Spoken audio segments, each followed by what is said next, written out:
Lights out!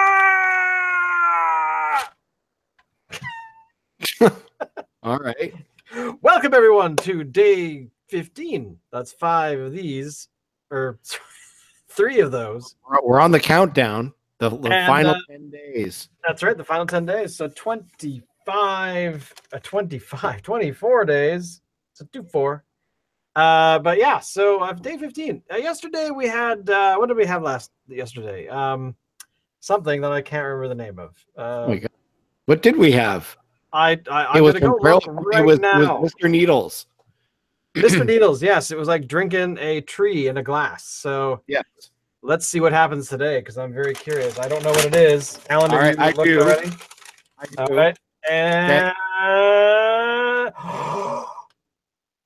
it's today. Today's Shane's shock and amazement is another beer that is expected every single year. I'm so happy. The barley wine. This particular one is bottle conditioned. I don't know if that's going to change anything. Mahogany in color, this award-winning barley wine is crafted from the finest barley malt, exuding deep, rich notes of dried fruit, plum, and figs, and hints of walnuts and chestnuts, decant to remove the sediment of lees.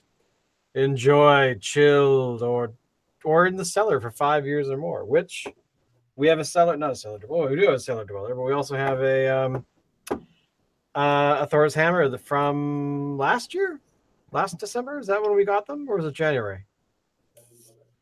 Who? Were you asking me? Yeah, the Thor's hammer. What was it that we had last year that we got? I don't know. I didn't get a Thor's hammer. I don't have one.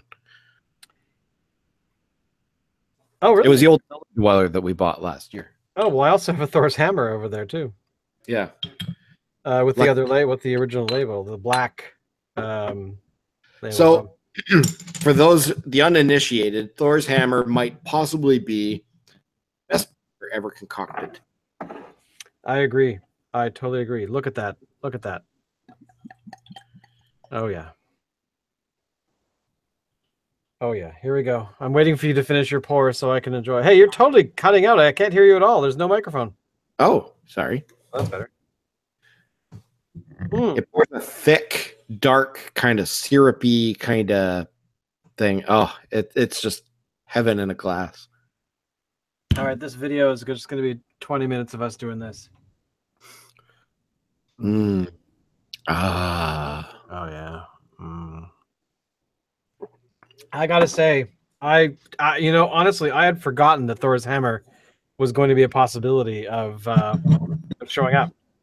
A possibility? I'd say it's a given. Every year, Thor's hammer is a given to be in this pack. I'm very pleased.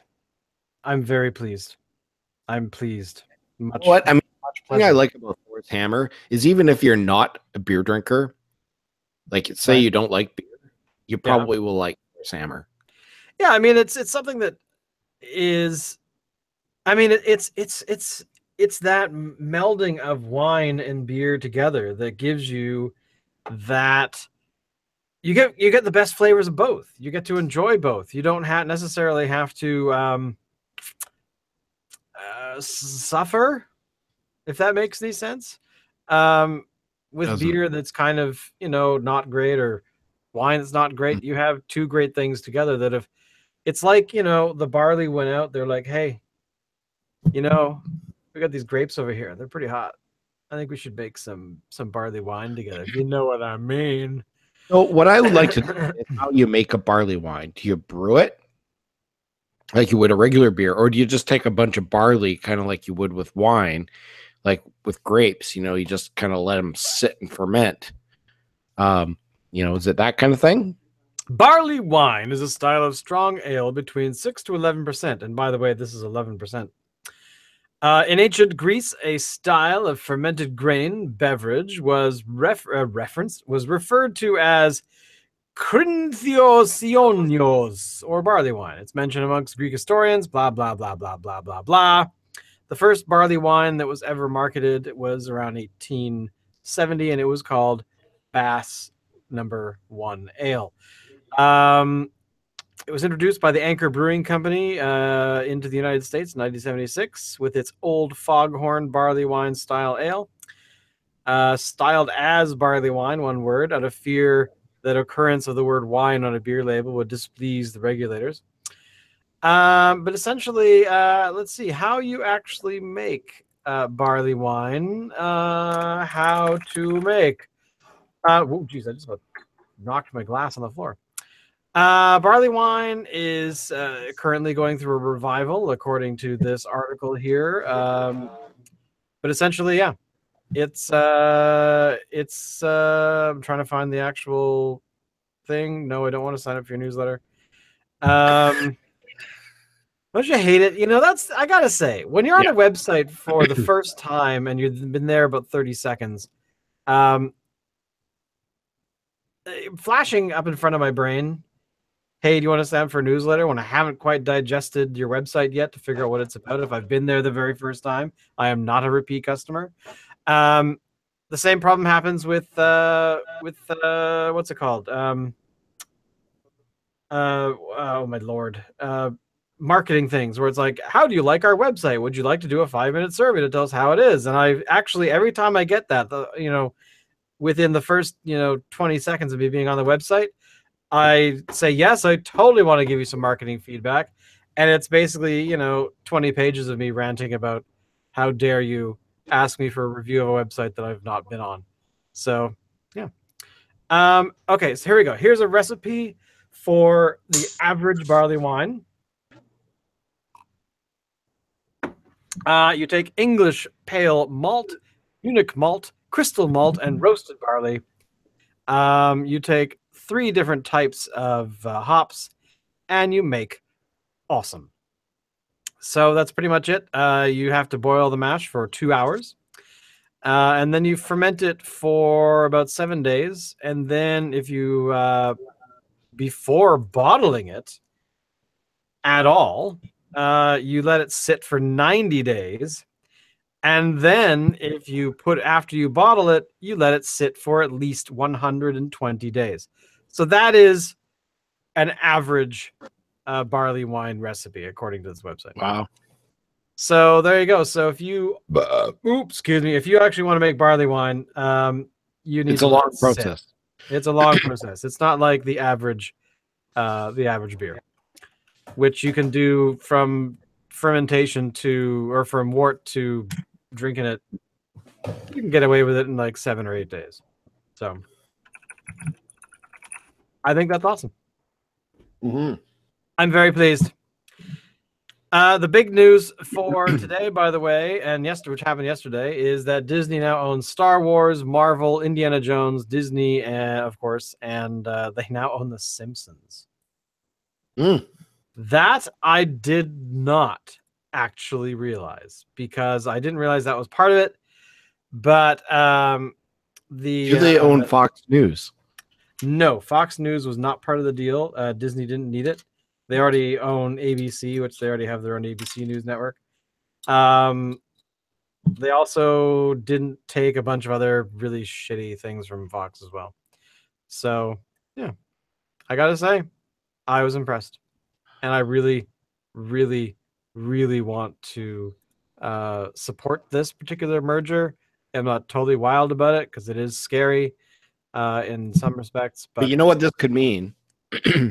This could mean now that we may get the original theater release of Star Wars movies on Blu-ray. It's funny. I thought of that was the first thing I thought of, going, you know what? Wouldn't it be cool? Because here's the thing. With Star Wars, the Library of Congress, whatever that film archive is for whatever they call it, which I cannot remember, has not accepted Star Wars film because the library wants to have the original cut of the 1977 theatrical release, which of course George Lucas didn't want to do, which it's his prerogative, whatever. But I really got to say, it is disappointing that he never ever wanted to allow that film to ever see the light of day because he felt it wasn't perfect. Fine, that's okay. But it took it away from us as the viewers to ever, enjoy that. To that original cut, the cut that I don't really remember. I have a videotape of it, sort of. I recorded it from television when Star Wars was first broadcast ever, which apparently, from what I've understood, is the original theatrical release because it was prior to them starting to mess with it. So it really wasn't until like midway through the 90s that George Lucas started screwing with it I have all this digital technology now. It's really great. Let's push it to its limits. Never thinking for the moment that just because you can thing doesn't mean you must do that thing. Yeah, exactly. So yeah, I gotta say I was impressed. So I really, really, really, really hope that I really hope that happens. I hope that is something that they recognize and hear about. That people want to see what the original one looked like. Just once, not a lot, just once. Actually, no, not. Well, and actually to be able to have another, to have a copy of it. Did you say Blu-ray? You said Blu-ray. For a second there, I thought you said Laserdisc. My brain was like, did he say Laserdisc? Now, I do have the definitive edition of Star Wars on Laserdisc, which was probably a bad purchase because I basically bought a Laserdisc player just for this set. The Laserdisc player was $350 at the time. The definitive edition of Star Wars on Laserdisc was $400. It was cost more than the Laserdisc player itself. Wow. And then shortly after that, Laserdisc kind of went out and you couldn't really buy them anymore. So, but I still have it. I don't use it, but I still have it. And it has the original theatrical runs on it.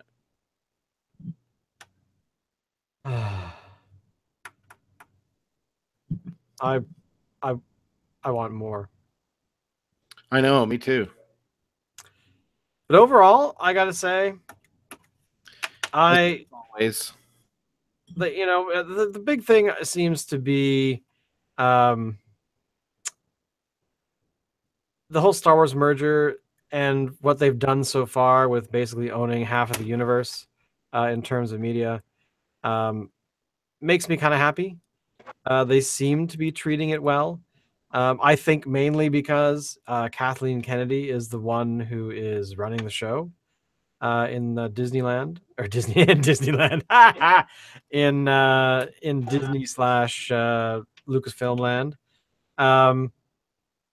which I trust her judgment for what any of those properties would do because they are. She's been there since the beginning. I think her first film was E.T., I think, wasn't it? I'm not sure if that was her first one, but yeah, she was all the way back then. Yeah, so she knows. No, she was involved with Raiders, wasn't she? Was she? I don't remember, to be honest.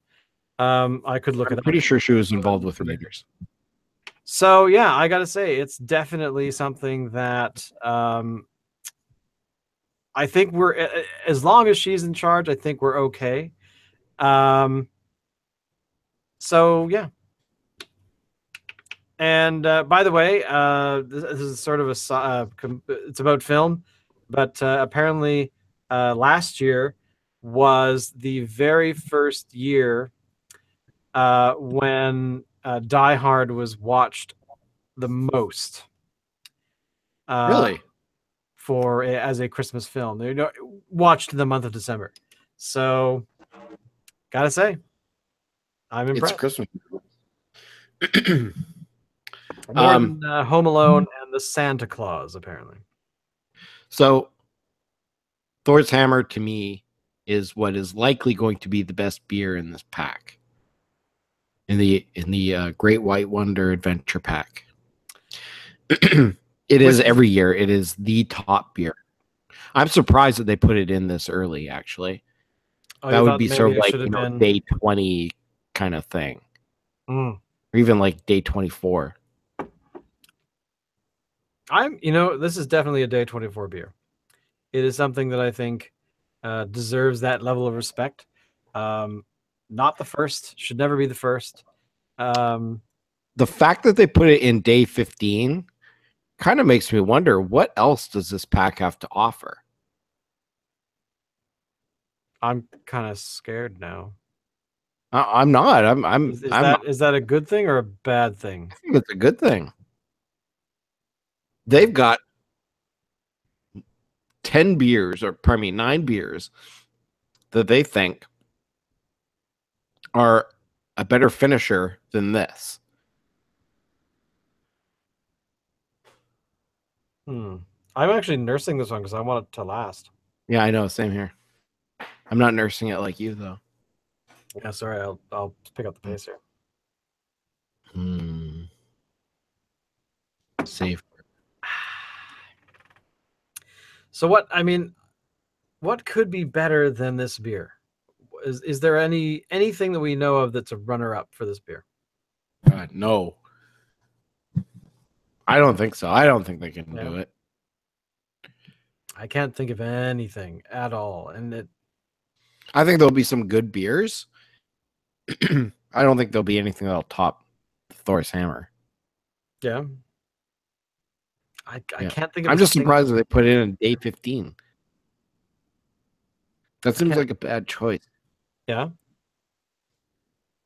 I don't know. Well, I think we should leave it at that. I think it's time for us to go enjoy this beer more. Yep. And thank you everyone for watching. The Thor's Hammer, you can never go wrong if you were into any bottled beer. If you're into any barley wine is what I meant to say. This is one to go for. I can't think of any other reason to live other than to experience this beer. So yeah, I certainly hope that oh my god, I just want to sit there and just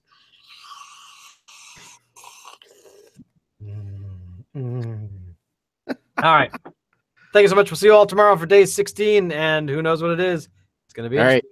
And guess what? It's Star Wars opening night on Solo.